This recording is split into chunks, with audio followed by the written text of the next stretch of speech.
ഇന്നും ഒരു നാടോടി കഥയാണ്. പണ്ട് മാന്ത്രികനായ ഒരു വൃദ്ധനുണ്ടായിരുന്നു. ഇയാളുടെ വീട് ഒരു ശ്മശാനത്തിനടുത്താണ്. സാധാരണ തെരുവുകളിലൊക്കെ ചെറിയ ചെറിയ മാന്ത്രിക വിദ്യകളൊക്കെ അവതരിപ്പിച്ച് ജീവിക്കുന്ന ഒരാളായിരുന്നു ഈ വൃദ്ധൻ. ഒരിക്കൽ തൻ്റെ ജോലിയൊക്കെ കഴിഞ്ഞിട്ട് അയാൾ കുറച്ച് വൈകി തൻ്റെ വീട്ടിലേക്ക് തിരിച്ചു വരികയായിരുന്നു. ഞാൻ നേരത്തെ പറഞ്ഞതുപോലെ അയാളുടെ വീടൊരു ശ്മശാനത്തിനടുത്താണ്. അപ്പോൾ സന്ധ്യ കഴിഞ്ഞ സമയമായതിനാൽ കുറച്ച് വേഗമാണ് അയാൾ നടന്നത്. ശ്മശാനത്തിനടുത്തുകൂടി വേഗം തൻ്റെ വീട്ടിലേക്ക് നടന്നു പോകുന്ന വഴിക്ക് ശ്മശാനത്തിൽ എന്തോ കിടന്ന് തിളങ്ങുന്നത് അദ്ദേഹം കണ്ടു. അദ്ദേഹത്തിന് ഒരു അത്ഭുതം തോന്നി. അപ്പം അദ്ദേഹം നടന്നു ചെന്നിട്ട് ഇതെന്താണെന്ന് നോക്കിയപ്പോൾ അതൊരു തലയോട്ടിയായിരുന്നു. ഒരു മനുഷ്യൻ്റെ തലയോട്ടി. സൂക്ഷിച്ച് നോക്കിയപ്പോൾ അതിൻ്റെ നെറ്റിയിൽ എന്തോ എഴുതിയിരിക്കുന്നതായിട്ട് അദ്ദേഹത്തിന് തോന്നി. അദ്ദേഹം ഇരുട്ടായിരുന്നു, എന്നാലും അടുത്ത് പിടിച്ച് നോക്കി തിളങ്ങുന്ന അക്ഷരങ്ങളിലാണ് എഴുതിയിരിക്കുന്നത്. ഇയാൾക്ക് അത്തരം ചില പ്രത്യേക കഴിവുകളൊക്കെ ഉണ്ട്. ഇത്തരം കാര്യങ്ങളൊക്കെ മനസ്സിലാക്കാനും വായിക്കാനും ഒക്കെയുള്ള കഴിവുള്ളൊരു മാന്ത്രികനായിരുന്നു ഇദ്ദേഹം. അപ്പോൾ അതിലെഴുതിയിരുന്നത്, ഞാൻ ജീവിച്ചിരുന്നപ്പോൾ 40 പേരെ കൊന്നു, മരിച്ചാൽ ഞാൻ അത്രയധികം ആൾക്കാരെയും കൊല്ലും. ഈ മാന്ത്രികന് വലിയ അത്ഭുതം തോന്നി. ജീവനില്ലാത്ത ഒരു തലയോട്ടി 40 പേരെ കൊല്ലുമെന്നോ? ഇതെങ്ങനെയെങ്കിലും തടയണം. 40 മനുഷ്യജീവനുകളാണ് നഷ്ടപ്പെടാൻ പോകുന്നത്. ഇദ്ദേഹം ഈ തലയോട്ടി തൻ്റെ വീട്ടിലേക്ക് കൊണ്ടുപോയി.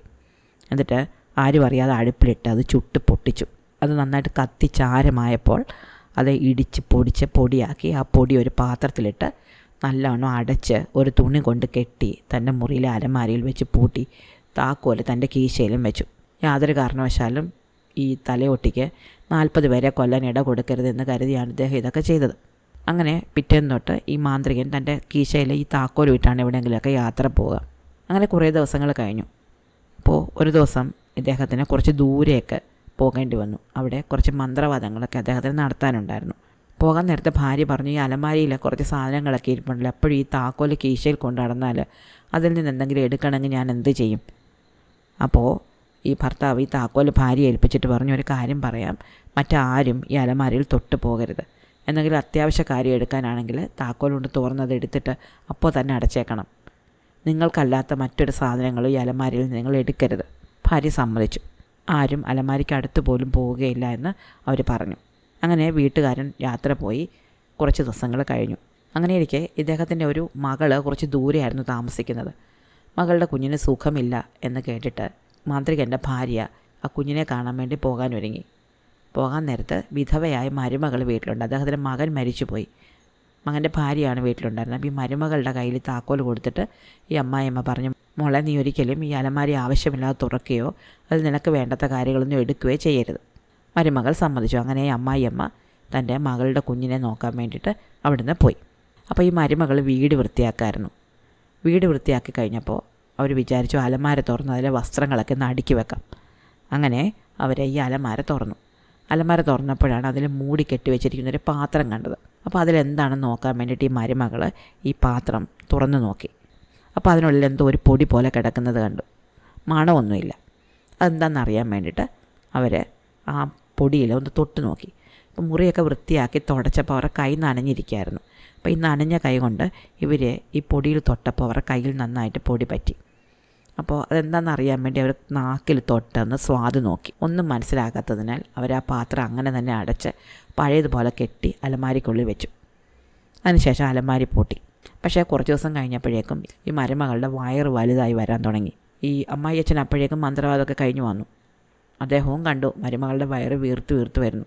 അദ്ദേഹം നോക്കിയപ്പോൾ ഈ മരുമകൾ ഗർഭിണിയാണ്. അദ്ദേഹം മരുമകളോട് ചോദിച്ചു, നീ എൻ്റെ മുറി തുറന്ന് ഈ അലമാരി തുറക്കുകയോ അതിലെ പാത്രം എടുക്കുകയോ വല്ലതും ചെയ്തായിരുന്നോ? അപ്പോൾ ഈ മരുമകൾ പറഞ്ഞു, അച്ഛാ, ഞാൻ മുറി വൃത്തിയാക്കുന്ന സമയത്ത് അത് എന്താണെന്ന് അറിയാൻ വേണ്ടി ഞാനൊന്ന് തുറന്നു നോക്കിയായിരുന്നു. അപ്പോൾ ഈ മന്ത്രവാദി പറഞ്ഞു, നീ അത് ഒരിക്കലും ചെയ്യരുതായിരുന്നു, അതുകൊണ്ടാണ് നിനക്ക് ഈ ഗതി വന്നത്. ഇനിയിപ്പം മറ്റൊന്നും ചെയ്യാനില്ല, നീ പ്രസവിക്കുക, ആ കുഞ്ഞിനെ നമുക്ക് വളർത്താം. വരാനിരിക്കുന്നതിനെ നമുക്ക് തടയാൻ പറ്റില്ല എന്ന് എനിക്കിപ്പോൾ തന്നെ മനസ്സിലായി. അങ്ങനെ എന്തായാലും ഈ മരുമകൾ പ്രസവിച്ചു. ഒരാൺകുട്ടിയായിരുന്നു. അവൻ നല്ല മിടുക്കനായിട്ട് വളർന്നു വന്നു. അപ്പോൾ ഈ മാന്ത്രികൻ ഒരിക്കൽ തൻ്റെ മന്ത്രവിദ്യകളൊക്കെ ചെയ്ത് ഒരു വലിയ മനുഷ്യനെ സഹായിച്ചു. അപ്പോൾ ഈ സഹായം കിട്ടിയ ആൾ ഇയാൾക്ക് കുറച്ച് രത്നക്കല്ലുകൾ സമ്മാനമായിട്ട് കൊടുത്തിരുന്നു. ഈ രത്നക്കല്ലുകളുമായിട്ട് ഈ മുത്തച്ഛൻ വീട്ടിൽ വന്നപ്പോൾ കൊച്ചുമകൻ പറഞ്ഞു, മുത്തച്ഛ, ഈ രത്നക്കല്ലുകൾ വ്യാജമാണ്, ഇത് ശരിയല്ല, ഈ ആൾ അങ്ങനെ പറ്റിച്ചതാണ്. അപ്പോൾ മുത്തച്ഛൻ പറഞ്ഞു, അല്ല കുഞ്ഞ്, അദ്ദേഹം എന്നെ പറ്റിക്കേണ്ട കാര്യമൊന്നുമില്ല, ഞാൻ അദ്ദേഹത്തിന് മന്ത്രം ചൊല്ലി നല്ലൊരു കാര്യം ചെയ്തു കൊടുത്തതിന് എനിക്ക് സമ്മാനമായിട്ട് തന്നാണ്, അതിൽ പറ്റിക്കേണ്ട കാര്യമില്ലല്ലോ.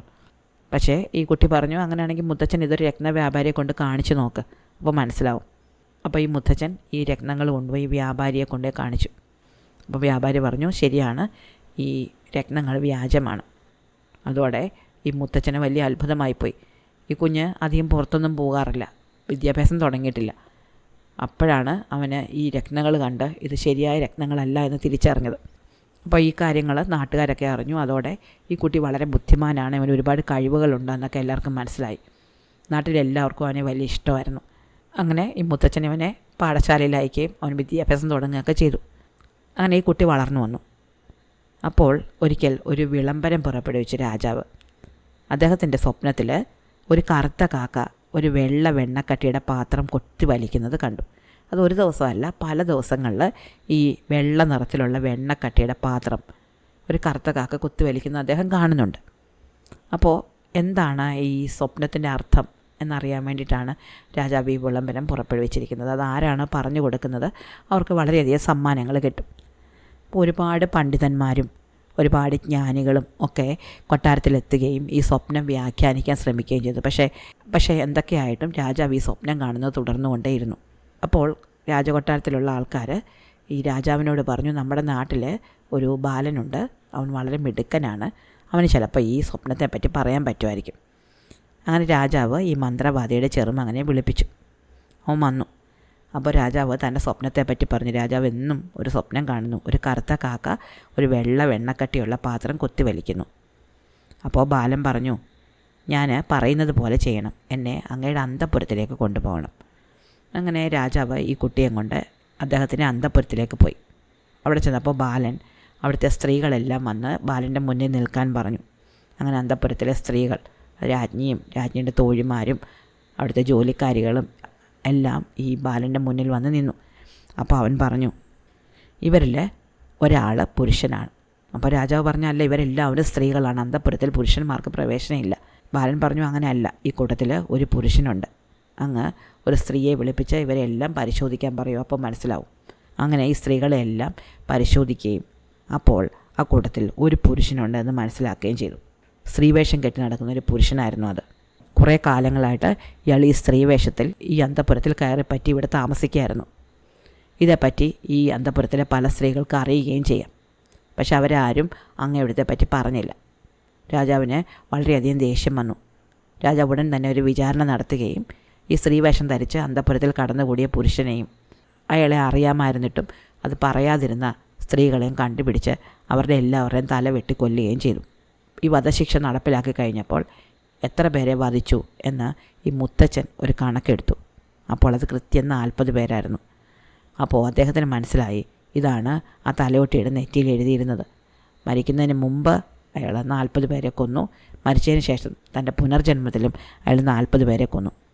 വളരെ സംപ്രീതനായ രാജാവ് ഈ കുട്ടിയെ തൻ്റെ കൊട്ടാരത്തിൽ താമസിപ്പിക്കുകയും അവൻ വളർന്നപ്പോൾ തൻ്റെ മകളെ അവന് വിവാഹം കഴിച്ചു കൊടുക്കുകയും ചെയ്തു. അവൻ്റെ പേര് ചന്ദ്രാനനൻ എന്നായിരുന്നു. അവനെ തൻ്റെ പിതാവ് കൊട്ടാരത്തിൽ താമസിപ്പിച്ചതോ അവനെ വളർത്തിയതോ അവൻ വലുതായപ്പോൾ അവൻ്റെ ജ്ഞാനം കണ്ട് തന്നെ അവന് വിവാഹം കഴിച്ചു കൊടുത്തതോ ഒന്നും ഈ രാജകുമാരിക്ക് ഇഷ്ടപ്പെട്ടില്ല. പക്ഷേ ചന്ദ്രാനനൻ ഇതൊട്ടും മനസ്സിലാക്കിയതുമില്ല. വിവാഹം കഴിഞ്ഞതോടെ അവന് രാജാവ് കുറേ സമ്പത്ത് കൊടുക്കുകയും ചെയ്തു. അതോടെ അവൻ വിചാരിച്ചു രാജകുമാരിയും കൂട്ടിക്കൊണ്ട് തൻ്റെ സ്ഥലത്തേക്ക് പോയി അവിടെ താമസിക്കാമെന്ന്.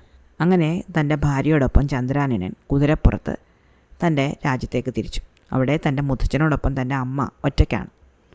അമ്മയോടൊപ്പം ശേഷിച്ച കാലം ജീവിക്കാം എന്നാണ് അവൻ കരുതിയത്. അങ്ങനെ ഭാര്യയോടൊപ്പം അവൻ കുറേ ദൂരം യാത്ര ചെയ്ത് അങ്ങനെ അവർ കാട്ടിലെത്തി. കാട്ടിലൂടെ പോകുമ്പോൾ ഒരു വലിയ ഗുഹ കണ്ടു. ആ ഗുഹയുടെ കവാടം ഒരു വലിയ പാറ വെച്ച് അടച്ചു വെച്ചിരിക്കുകയായിരുന്നു. തൻ്റെ കൂടെ ഉണ്ടായിരുന്ന അംഗരക്ഷകരോട് ചന്ദ്രാനനൻ ഈ പാറ ഉരുട്ടി മാറ്റാൻ പറഞ്ഞു. കുറേ പേരുണ്ടായിരുന്നു. അവരെല്ലാവരും കൂടി ശ്രമിച്ചിട്ടും പാറ ഉരുട്ടി മാറ്റാൻ പറ്റിയില്ല. ചന്ദ്രാനനൻ തൻ്റെ കുതിരപ്പുറത്ത് നിന്നിറങ്ങി അടുത്ത് ചെന്ന് ആ പാറ ഒറ്റ കൈകൊണ്ട് തള്ളി മാറ്റി അതിനകത്ത് കടന്നു. അകത്ത് ചെന്നപ്പോൾ അതിനുള്ളിൽ വലിയൊരു കൊട്ടാരമാണ്, മനോഹരമായൊരു കൊട്ടാരം. അതിന് ചുറ്റും ഒരു വലിയ പൂന്തോട്ടം. കൊട്ടാരത്തിനുള്ളിൽ എല്ലാ സൗകര്യങ്ങളും ഉണ്ട്. വളരെ ആർഭാടമായി ജീവിക്കാൻ പറ്റിയ എല്ലാ കാര്യങ്ങളും ഉണ്ട്. ഒരു മനുഷ്യന് സങ്കല്പിക്കാനാവാത്തത്ര സൗകര്യങ്ങളുണ്ട്. ചന്ദ്രാനനൻ തൻ്റെ ഭാര്യയോട് ഈ കൊട്ടാരത്തിനുള്ളിൽ കുറച്ചു നേരം വിശ്രമിക്കാൻ പറഞ്ഞു. എന്നിട്ട് അവിടെ എല്ലാം ഒന്ന് ചുറ്റി നടന്ന് കണ്ടു. അപ്പോൾ പുറത്തു നിന്ന് കുതിരക്കുളമ്പടി ശബ്ദം കേട്ടു. ഇത് കുറേ കൊള്ളക്കാരുടെ കൊട്ടാരമായിരുന്നു. അവർ ഈ ഗുഹയ്ക്കുള്ളിൽ അവരുടെ ഒരു സാമ്രാജ്യം തീർത്തിരിക്കുകയായിരുന്നു. ചന്ദ്രാനൻ ഒരു വാളുമായിട്ട് ഈ ഗുഹയുടെ കവാടത്തിൽ ചെന്നു. ദൂരെ നിന്ന് വരുന്നത് കള്ളന്മാരാണ് എന്ന് ഒറ്റ നോട്ടത്തിൽ തന്നെ അവൻ തിരിച്ചറിഞ്ഞു. അവനോടൻ തന്നെ അകത്തേക്ക് കയറുന്ന ഓരോ കള്ളന്മാരെയും വാതിലിൽ നിന്നുകൊണ്ട് വെട്ടി വീഴ്ത്തി. കുതിരപ്പുറത്ത് നല്ല വേഗതയിൽ കടന്നു വന്ന കള്ളന്മാർക്ക് ഈ പെട്ടെന്നുള്ള ആക്രമണത്തിൽ നിന്ന് രക്ഷപ്പെടാൻ പറ്റിയില്ല. ഒരാളൊഴിച്ച് ബാക്കി എല്ലാവരും ചത്തു വീണു. ഒരാൾക്ക് പരിക്കേറ്റെങ്കിലും അയാൾ മരിച്ചിരുന്നില്ല. അയാൾ അവിടെ നിന്ന് ഓടി രക്ഷപ്പെട്ടു. കാട്ടിനുള്ളിൽ ഒളിച്ചിരുന്നു. എന്തായാലും ചന്ദ്രാനൻ്റെ ഭാര്യയായ രാജകുമാരിക്ക് ഈ കൊട്ടാരം വളരെയധികം ഇഷ്ടപ്പെട്ടു. അവൾ ചന്ദ്രാനോട് പറഞ്ഞു, നിങ്ങളുടെ വീട്ടിലേക്ക് നമുക്ക് കുറച്ച് കാലം കഴിഞ്ഞ് പോകാം, ഇവിടെ ഒന്ന് താമസിക്കാം. തൻ്റെ ഭാര്യയുടെ ആഗ്രഹമല്ലേ, അത് നടത്തിക്കൊടുക്കാം എന്ന് ചന്ദ്രാനനും കരുതി. അങ്ങനെ അവർ കുറച്ച് ദിവസം അവിടെ താമസിക്കാൻ തീരുമാനിച്ചു. ഒരിക്കൽ ചന്ദ്രാനൻ അവിടെ നിന്ന് കാടൊക്കെ ഒന്ന് കാണാൻ വേണ്ടി പുറത്തു പോയ സമയത്ത് രാജകുമാരി ഈ ഗുഹയ്ക്ക് പുറത്തിറങ്ങുകയും അവിടെ കാട്ടിൽ മുറിവേറ്റ് കിടക്കുകയായിരുന്ന ഈ കള്ളനെ കണ്ടുമുട്ടുകയും ചെയ്തു. കള്ളൻ വളരെ സുന്ദരനും ആരോഗ്യവാനുമായിരുന്നു. അയാളെ തൻ്റെ കൊട്ടാരത്തിനുള്ളിലേക്ക് കൊണ്ടുപോയ അവൾ ഈ ചന്ദ്രാനറിയാതെ അവിടെ ഇയാളെ ഒളിച്ച് താമസിപ്പിക്കുകയും ശുശ്രൂഷിക്കുകയും ചെയ്തു. അതിനുശേഷം അയാളോട് പറഞ്ഞു, എനിക്ക് എൻ്റെ ഭർത്താവിൻ്റെ കൂടെ അയാളുടെ സ്ഥലത്തേക്ക് പോകാൻ ഒട്ടും ഇഷ്ടമല്ല. ഇയാളെ വിവാഹം കഴിക്കാൻ പോലും എനിക്ക് ഇഷ്ടമല്ലായിരുന്നു. ഈ കൊട്ടാരം നിങ്ങളുടെ ഇതുകൂടെയാണല്ലോ, അതുകൊണ്ട് ഞാൻ നിങ്ങളെ വിവാഹം കഴിച്ചാൽ ഇവിടെ താമസിക്കാനാണ് ഇപ്പോൾ ആഗ്രഹിക്കുന്നത്. അപ്പോൾ ഈ കള്ളൻ പറഞ്ഞു, നിങ്ങളുടെ ഭർത്താവ് വളരെ കൗശലക്കാരനാണ്, ബുദ്ധിമാനാണ്, ഇയാളെ ഒഴിവാക്കാൻ വലിയ ബുദ്ധിമുട്ടായിരിക്കും. ഇപ്പോൾ രാജകുമാരി പറഞ്ഞു, എങ്ങനെയെങ്കിലും ഒഴിവാക്കിയേ പറ്റൂ, എനിക്ക് അയാളുടെ കൂടെ പോകാൻ ഒട്ടും താല്പര്യമില്ല. അപ്പോൾ കള്ളൻ പറഞ്ഞു, അങ്ങനെയാണെങ്കിൽ ഒരു കാര്യം ചെയ്യാം, കുറച്ച് ദൂരെയായിട്ട് ഒരു ജീവജലം കിട്ടുന്ന തടാകമുണ്ട്, ഇവിടുത്തെ വലിയ പ്രയാസമാണ്. നീ ഒരു കാര്യം ചെയ്യണം, നിൻ്റെ ഭർത്താവ് വരുമ്പോൾ നീ വലിയ അസുഖം അഭിനയിക്കണം. അയാളോട് നിൻ്റെ അസുഖം മാറാൻ ഈ തടാകത്തിലെ ജീവജലം കൊണ്ട് തരാൻ പറയണം. അങ്ങനെ രാജകുമാരി സമ്മതിച്ചു. ചന്ദ്രാനൻ തിരിച്ചു വന്നപ്പോൾ രാജകുമാരി കിടന്ന് പൊളയുന്നു. വയറുവേദനയാണ്. വയറുവേദന മാത്രമല്ല, ദേഹമാസകരം വേദനയാണ്. അവൾ ചന്ദ്രാനനോട് പറഞ്ഞു, എനിക്ക് മുമ്പ് ഈ വേദന വന്നിട്ടുണ്ട്. അന്ന് കുറച്ച് ദൂരെയുള്ളൊരു ജീവജലം കിട്ടുന്ന തടാകത്തിൽ നിന്ന് എൻ്റെ അച്ഛൻ ജീവജലം വരുത്തിയിരുന്നു, അത് കുടിച്ചപ്പോഴാണ് എൻ്റെ അസുഖം മാറിയത്. ചന്ദ്രാനൻ പറഞ്ഞു, അങ്ങനെയാണെങ്കിൽ ഞാൻ പോയി ജീവജലം കൊണ്ടുവരാം. അങ്ങനെ അവൻ ജീവജലം എടുക്കാൻ വേണ്ടി പോയി. കുറേ ദൂരം അവൻ കുതിരപ്പുറത്ത് യാത്ര ചെയ്തു. എവിടെയാണ് ജീവജലം കിട്ടുന്ന തടാകം എന്ന് അവൻ അറിഞ്ഞുകൂടായിരുന്നു. വഴി ചോദിക്കാൻ ആരെങ്കിലും ഉണ്ടോ എന്ന് അറിയാൻ വേണ്ടി നോക്കുമ്പോൾ കാടിനുള്ളിൽ ഒരു ചെറിയ കുടിൽ കണ്ടു. അവൻ ആ കുടിലിൽ ചെന്നപ്പോൾ വളരെ പ്രായം ചെന്ന വൃദ്ധയായ ഒരു സ്ത്രീ അവിടെ ഉണ്ടായിരുന്നു. ആ സ്ത്രീയോട് വളരെ ബഹുമാനത്തോടെ അവൻ ചോദിച്ചു, അമ്മുമ്മേ, എനിക്ക് ജീവജലം കിട്ടുന്ന തടാകം എവിടെയാണെന്ന് പറഞ്ഞു തരാമോ? അപ്പോൾ ആ വൃദ്ധയായ സ്ത്രീ പറഞ്ഞു, നിന്നോട് ആരാണ് ജീവജലം വേണമെന്ന് പറഞ്ഞത്? അവൻ പറഞ്ഞു, എൻ്റെ ഭാര്യയ്ക്ക് സുഖമില്ല, അവൾക്ക് ജീവജലം വേണം എന്ന് പറയുന്നു. വൃദ്ധ പറഞ്ഞു, നിൻ്റെ ഭാര്യ നല്ലവളല്ല, അവൾ നിന്നെ കൊല്ലാൻ വേണ്ടിയിട്ടാണ് ഇങ്ങനെ പറയുന്നത്. ചന്ദ്രാനനും പറഞ്ഞു, അല്ല, അവൾക്ക് നല്ല വയറുവേദന ആയിട്ടാണ്, അല്ലെങ്കിൽ അവൾ എന്നോട് അങ്ങനെ പറയില്ലായിരുന്നു. അപ്പോൾ ഈ വൃദ്ധ പറഞ്ഞു, അങ്ങനെയാണെങ്കിൽ അങ്ങനെ ഇരിക്കട്ടെ, എന്തായാലും ഞാൻ നിനക്ക് സഹായിയായിട്ട് എൻ്റെ ഒരു ജോലിക്കാരനെ വിടാം. അവൻ നിനക്ക് ജീവജലമുള്ള തടാകത്തിലേക്ക് വഴി കാണിച്ചു തരും. പക്ഷേ അവിടെ ചെന്ന് ജീവജലം കിട്ടാൻ വലിയ ബുദ്ധിമുട്ടാണ്. അങ്ങനെ ഈ വൃദ്ധ തൻ്റെ ജോലിക്കാരനെ വിളിച്ചു. അതൊരു ചെറിയ കുട്ടിഭൂതമായിരുന്നു. ഈ കുട്ടിഭൂതത്തിനെ ഈ ചന്ദ്രാനൻ്റെ കൂടെ ഈ വൃദ്ധ വിട്ടു. അങ്ങനെ ഈ ഭൂതം വഴി കാണിച്ച് ഇവൻ വലിയൊരു തടാകത്തിൻ്റെ കരയിലെത്തി. അവിടെ ചെന്നപ്പോൾ വലിയൊരു ഗർജനം കേട്ടു. നോക്കുമ്പോൾ ഒരു സിംഹം പ്രസവവേദന കൊണ്ട് പുളയുന്നു. ചന്ദ്രാനൻ വളരെ ദയാവായ്പോടെ ഈ സിംഹത്തിനടുത്തെത്തുകയും അതിൻ്റെ ദേഹത്ത് തലോടി അതിനെ ശുശ്രൂഷിക്കുകയും ചെയ്തു. കുറച്ച് നേരം കഴിഞ്ഞപ്പോൾ ഈ സിംഹം പ്രസവിച്ചു. പ്രസവമൊക്കെ കഴിഞ്ഞിട്ട് സിംഹം സന്തോഷത്തോടുകൂടി ഇവനോട് ചോദിച്ചു, നീ എന്തിനാണ് വന്നത്? അവൻ പറഞ്ഞു, എനിക്ക് കുറച്ച് ജീവജലം വേണം. സിംഹം ചോദിച്ചു, ആർക്ക് വേണ്ടിയാണ് ജീവജലം? അവൻ പറഞ്ഞു, എൻ്റെ ഭാര്യയ്ക്ക് വേണ്ടിയിട്ടാണ്, അവൾക്ക് സുഖമില്ല. അപ്പോൾ ഈ സിംഹം പറഞ്ഞു, നിൻ്റെ ഭാര്യ ഒരു നല്ലവളല്ല, അവൾ നിന്നെ കൊല്ലാൻ വേണ്ടിയിട്ടാണ് ഇങ്ങോട്ട് പറഞ്ഞയച്ചത്.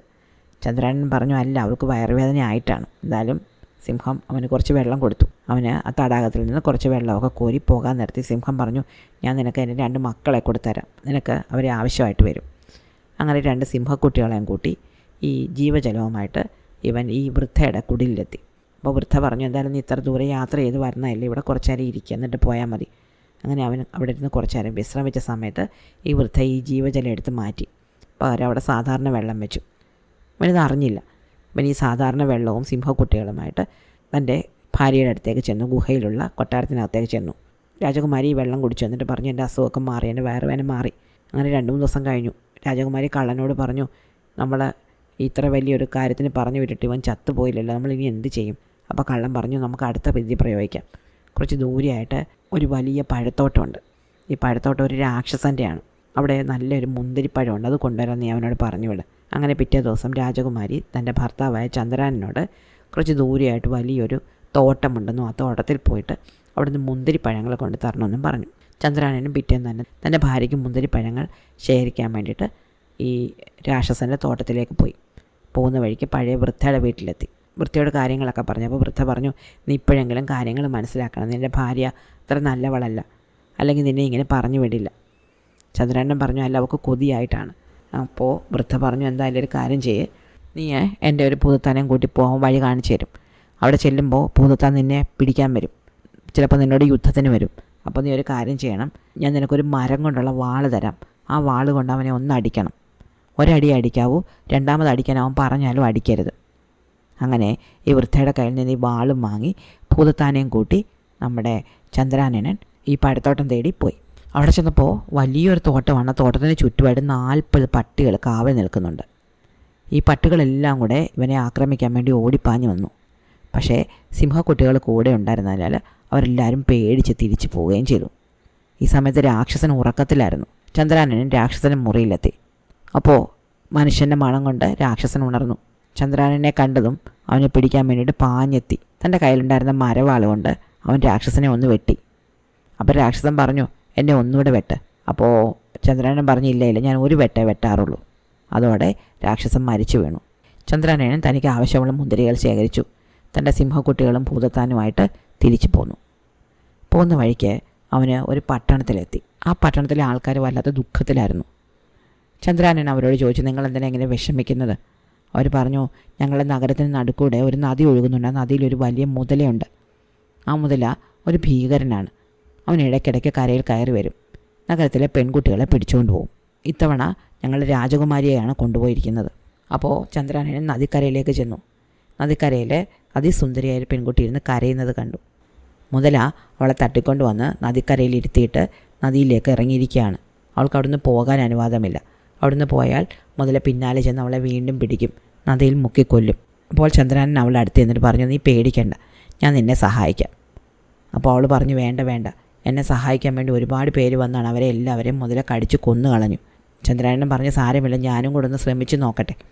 അങ്ങനെ അവൻ ആ പെൺകുട്ടിയോടൊപ്പം ആ നദിക്കരയിൽ ഇരിക്കുകയും മുതല വന്നപ്പോൾ തൻ്റെ കയ്യിലുണ്ടായിരുന്ന വലിയ മരവാളുകൊണ്ട് അതിനെ വെട്ടിക്കൊല്ലുകയും ചെയ്തു. അവൻ രാജകുമാരിയെ തിരിച്ചു കൊണ്ടുവന്ന് രാജാവിനെ ഏൽപ്പിച്ചു. അപ്പോൾ രാജാവ് പറഞ്ഞു, നീ എൻ്റെ മകളെ രക്ഷപ്പെടുത്തി, എൻ്റെ രാജ്യം രക്ഷപ്പെടുത്തി. അതുകൊണ്ട് എൻ്റെ രാജ്യവും എൻ്റെ മകളെയും ഞാൻ നിന്നെ ഏൽപ്പിക്കുകയാണ്. അവൻ പറഞ്ഞു, തൽക്കാലം ഞാൻ നിങ്ങളുടെ രാജ്യം ഏൽക്കുന്നില്ല, നിങ്ങളുടെ മകളെ മാത്രമേ ഏൽക്കുകയാണ്. അവളെയും കൊണ്ട് ഞാൻ എൻ്റെ വീട്ടിലേക്ക് പോട്ടെ. അങ്ങനെ തൻ്റെ ഭാര്യയുമായിട്ട് ചന്ദ്രാനൻ വീണ്ടും യാത്ര തുടർന്നു. വൃദ്ധയുടെ കുടിലിലെത്തി. കാര്യങ്ങളൊക്കെ വൃദ്ധയെ അറിയിച്ചു. അപ്പോൾ വൃദ്ധ പറഞ്ഞു, നിൻ്റെ ആദ്യ ഭാര്യയ്ക്ക് ഇവളെ കണ്ടാൽ വിഷമോ, അതുകൊണ്ടൊരു കാര്യം ചെയ്യേ, നീ ഇവളെ ഇവിടെ ഏൽപ്പിച്ചിട്ട് പോ. അവിടെ ചെന്ന് നിൻ്റെ ഭാര്യയോട് കാര്യങ്ങളൊക്കെ പറഞ്ഞിട്ട് വന്ന് ഇവളെ ആഘോഷമായിട്ട് കൊണ്ടുപോയാൽ മതി. ചന്ദ്രാനൻ സമ്മതിച്ചു. അങ്ങനെ തൻ്റെ ഭാര്യയെ ഈ വൃദ്ധയുടെ അടുത്ത് ഏൽപ്പിച്ചു. എന്നിട്ട് താൻ ശേഖരിച്ച മുന്തിരിപ്പഴങ്ങളുമായിട്ട് വീട്ടിലേക്ക് പോയി തൻ്റെ ഭാര്യയ്ക്ക് കൊടുക്കുകയും ചെയ്തു. മുന്തിരിപ്പഴങ്ങൾ കണ്ട രാജകുമാരിക്ക് വലിയ ദുഃഖമായി. ഇവൻ മുന്തിരിപ്പഴങ്ങൾ ശേഖരിക്കുമ്പോൾ മരിച്ചു പോകുമെന്നാണ് അവൾ കരുതിയത്. അവൾ കള്ളനോട് ചെന്ന് പറഞ്ഞു, ഈ തവണയും അവൻ നമ്മളെ തോൽപ്പിച്ചു. അപ്പോൾ കള്ളൻ പറഞ്ഞു, ഒരു കാര്യം ചെയ്യാം, നമുക്കിനി അടുത്തതായിട്ട് അവനെ ചൂത് കളിക്കാൻ വിളിക്കാം. തോൽക്കുന്നവനെ ജയിക്കുന്നവൻ കെട്ടിയിടണം എന്നായിരിക്കണം നിബന്ധന. അങ്ങനെ ചന്ദ്രാനൻ തൻ്റെ ഭാര്യയോടൊപ്പം ചൂത് കളിക്കാനിരുന്നെങ്കിലും തൻ്റെ ഭാര്യയോടുള്ള അമിതമായ സ്നേഹം കൊണ്ട് അവൻ തോറ്റുകൊടുത്തു. അങ്ങനെ ഭാര്യ അവനെ കെട്ടിയിട്ടു. ഒളിച്ചിരിക്കുകയായിരുന്ന കള്ളൻ അപ്പോൾ പുറത്തു വരികയും കെട്ടിയിട്ടിരുന്ന ചന്ദ്രാനനെ വെട്ടിക്കൊലപ്പെടുത്തുകയും ചെയ്തു. എന്നിട്ട് അവനെ കഷ്ണങ്ങളാക്കി നുറുക്കി ഒരു പെട്ടിയിലാക്കി നദിയിലൊഴുക്കി കളഞ്ഞു. ചന്ദ്രാനൻ്റെ രണ്ടാമത്തെ ഭാര്യയായ രാജകുമാരി നദിക്കരയിലിരിക്കുകയായിരുന്നു.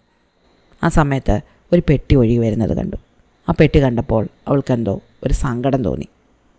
അവൾ തൻ്റെ കൂടെ ഉണ്ടായിരുന്ന ഭൂതത്താന്മാരോട് ആ പെട്ടി കരയിലേക്ക് വലിച്ചടുപ്പിക്കാൻ പറഞ്ഞു.